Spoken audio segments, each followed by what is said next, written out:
Now let's talk about root crops. Carrots, for example, here. We can overwinter those in the garden by covering them. And this would be the same for parsnips or turnips or rutabagas as well.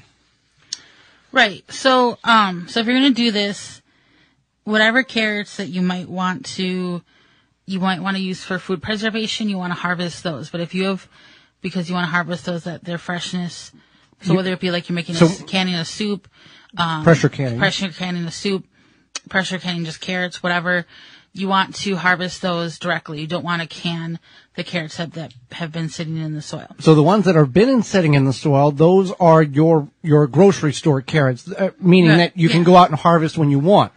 And I believe that this was a technique that is used by the Amish.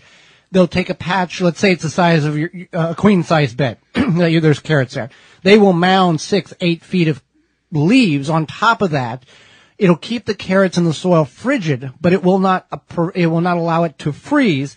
And then as they're wanting to harvest, then they can go ahead and remove those leaves. The soil is frigid, but still diggable or workable in order to remove the carrots.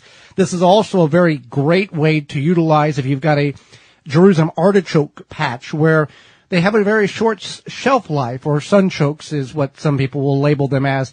You can trim back the top portion of them, so it kind of, knock that down.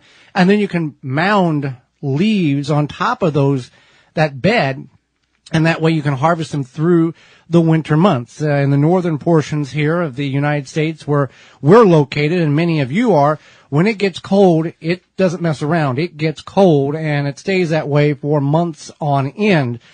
So we want to be as prepared as possible, because, you can bring carrots in, pack them in sawdust or sand, and preserve them that way in the basement or a root cellar or in a chilled area of the house. But if you can leave them actually in the physical ground, that's the best way to preserve them, is by leaving them where they naturally grow.